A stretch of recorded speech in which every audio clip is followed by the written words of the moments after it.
Is doxing free speech? I'm kind of torn on this one. I've been thinking about the general implications of it, and it's about digging down to the core of the concept to understand what's going on. I'm sure pretty much everybody knows what doxing is, but the general gist of it is essentially exposing somebody's private life to essentially the view of the public by either like releasing the information on where a person lives, properties they own, where they work, where their families uh, live and work and go to school, to a certain extent, where they're traveling, where they've been at. So, question comes: is it free speech? Well, if you go back to one of my early videos where we were talking about the idea of what is a right, on some level, doxing shares some of the similarities of the often misused and horribly misunderstood idea of yelling fire in a movie theater. There is no there's no restriction on your free speech to do so. However, you can be held liable for the potential damages that come from that. Your right to free speech doesn't protect you from what comes next. Your right to free speech is protected as you say it. And then, of course, we've morphed free speech into the idea of expression, which brings things a step further. So, the one that's obvious right now is the thing that's going on with Elon Musk. And essentially, the gist of what happened is some dude essentially used his programming skills to look at data on tracking numbers of private jets. And these tracking numbers are essentially anonymized.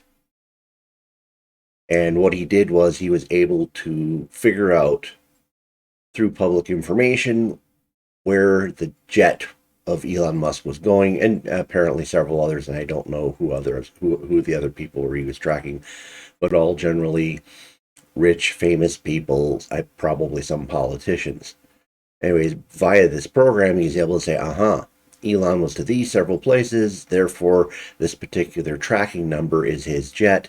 And so then he was able to pretty much show in real time uh, where the jet was in flight, where it was about to land, the you know predicted landing times based on flight plans and all that other sort of stuff. And definitely, this falls under the category of doxing. But the question is it free speech? So, obviously, the purist libertarian in me says to a certain extent, it's that the ability to say, so if you go back to our fire in a movie theater example again, nothing prevents that person from saying it. They have to deal with the repercussions thereafter. Uh, I think this is a little bit different because it's not a single declaration. It's not like he got privy to like the flight information for one flight and said, "Oh, look, Elon Musk is going to be touching down in St. Louis." This is actually is a continuing uh, releasing of his private information. Now, what makes it the problem is essentially there's a world of idiots out there, and some of them get spun up to the point where uh, they're out of control and they're completely out of their minds. And they're the types who would use this information to try to rid the world of a problem or make themselves famous or whatever is rattling around in their tin can of a brain. So uh, I think this goes beyond the scope of calling fire in a crowded movie house. So what I like to look at is, where does this particular right derive from? Okay, so like if you look at Declaration of Independence, U.S. Constitution. Now, one of the things that's very critical to understand is our rights are innumerable. There are far more rights than the ones indicated in either of those documents. Uh, but one thing comes to the fore is you have to look at why were these singled out. Okay, so we have a right to travel, but they don't really talk about that in any of the other documents. We just kind of accept that that's one of those rights because it fits under our general concept of, what's an acceptable right, where it's not an imposition on anybody else. Uh, as long as we're not violating somebody else's right in the pursuance of this right, it's a right. Uh, but some very particular ones were singled out in terms of the U.S. Constitution, the Bill of Rights, and Declaration of Independence. And understanding the process. So, one of the things with the Bill of Rights is that initially there was not going to be one. The Federalists were pretty adamant that it was superfluous, none was needed, we weren't going to put it there, and then essentially threat of a convention of states being called convinced Madison to talk Congress into basically codifying a Bill of Rights and getting it passed and amended to the Constitution in order to forestall that from happening. So the particular rights that were called for had come out of the anti-federalist camp, the things that they wanted in there. And so if you look at the rights are, in a sense, a revolutionary toolkit. Every single one of those items in there is uh, a direct correlation to things that made the Revolutionary War winnable. So therefore, the Anti-Federalists were attempting, because they greatly feared this new central government that was being stood up via the Constitution. And so they want that toolkit specifically protected in order for it to be available should this new government that was being proposed be every bit as bad as they feared it would be. And so just a few obvious ones. If you, for instance, the whole idea, like probably the one of the few rights that probably haven't been violated is the quartering of soldiers. But if you put it in Revolutionary War point of view, if you could obviously just say, well, the right of someone's property, you can't violate it, so you can't put soldiers in someone's property because you're violating their property rights. But they wanted to specifically spell it out as you can't quarter soldiers. Well, why? Well, imagine what an incredible handicap that would have been to the British Empire if by their own laws that they couldn't do that. What if they had to go build massive military camps and build uh, all the housing they needed to do, which would probably be outside the city center? Uh, it would have made it more difficult for them to garrison the town, and thus make it a lot easier for revolutionary activities to occur. So that is probably one of the least obvious ones. Now, the very obvious one is the Second Amendment. Without the firearms of the Revolution, the Revolution would have been a lot less spectacular, to say the very least, probably would have failed. So the preservation of the ability to for the individual to own a firearm and for the state to be able to have the recourse of the militia as its defense was seen as very critical, because without the individual firearm, without the militia, the British Army would have had nobody standing against them. So, what about speech? How does speech fit into this general idea of the revolutionary toolkit? And this is where it starts getting interesting, trying to figure out how do we fit this into our world now. So obviously, part of it was the ability to expose the government when it was doing things that the citizenry considered wrong. It was to allow the ability of uh, citizens with an opinion on this government to basically try to convince other people to come over to their opinion. Uh, when essentially enough of a group of people, be it a loud minority or an actual majority, could actually be brought forward and were all expressing their disdain at what the government was doing, and the government refused to adapt uh, to to this. The next step free speech would allow is the ability of people to organize to combat this kind of thing. So, at a certain point, free speech does have the inference that uh, things can be organized to eventual violence via free speech, and that free speech is protected. Now, the violence itself may not be.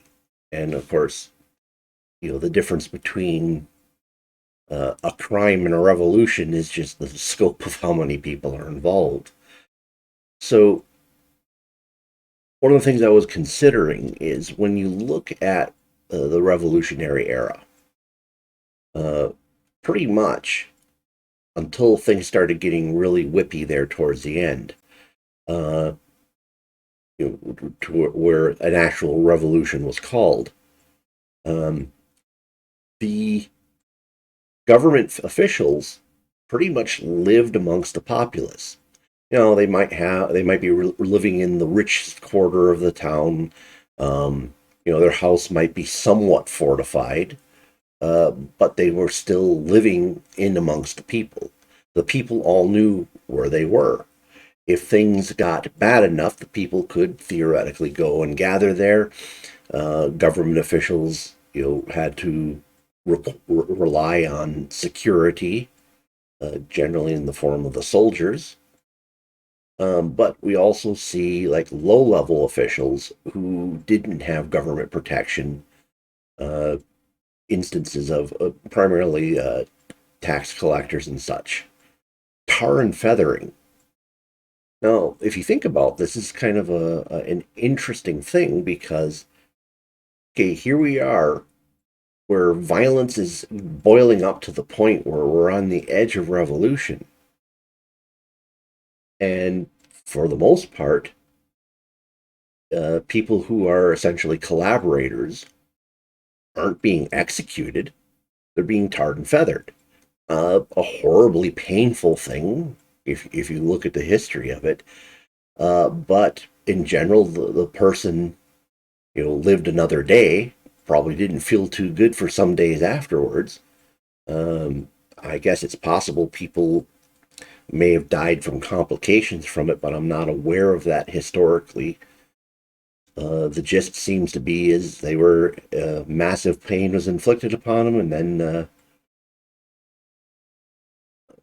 they basically dealt with the problem for probably weeks and months, trying to get this all this tar off of them and everything. So I think part of it is, and I really hate to say this, and I'm not saying I absolutely believe this. This is just this is an incomplete thought I'm trying to work out. But I'm starting to wonder if the citizenry of the United States has so degraded themselves in terms of uh, morals and even basic understanding of civics that they're incapable of handling some of the rights that have been given to them. Uh, I recall like a story when I was politically active, one of the counties we were in, and there was a particular county issue that was coming to a head, and they were fighting against it. And there's a meeting, and one of the county commissioners was, you know, being really aloof and snide, and really acting like he was the better of his constituents. Saying, you guys are. He didn't literally say this, but the inference was you guys were essentially a bunch of unwashed morons, and we know better, and that's why we're going to pass this the way we're doing. And I remember afterwards, we saw this old, maybe 80, 90-year-old guy out there, and he's just shaking his head. He goes, you kids, what we'd done in my day if some guy had done that, some elected official, we'd taken them all back and kicked the crap out of them. Not killed them, but they would have gotten to the point where they whipped these people into shape. And so, I think we had a point in our culture where public officials had a respect and a little bit of fear of the constituency, understanding that there's certain lines you can't cross, you can't push too far, otherwise the consequences could be dire. But I think we're at the point where there's too many crazies out there who don't grasp the idea that you just have to bring things to a threat level. I mean, assuming things were bad enough to get a public official to rethink things. These are people who uh, are the mental equivalents of crusaders, thinking that if they smite some great evil, they'll strike them down once and all and take them out, and all things will eventually be better. Yeah, again, I'm not really sure what we do with those thoughts there. It's just something I've been mulling over. And I think to a certain extent you can look at intent. So, is somebody who's publishing the movements of private jets, uh, are they making some kind of legitimate political statement? Are they trying to put pressure on these people in order to get some particular result? And the answer is it's really hard to say, because all they're doing is saying, well, here's where they are, here's where they're going to be. everybody else can do what they will with it. So because there's no particular message attached, so it's not like saying, okay, let's say the person who's publishing the aircraft movement of Musk uh, hates electric cars. And he makes a grand statement saying, hey, everybody who hates electric cars, uh, here's where Elon Musk is going to be.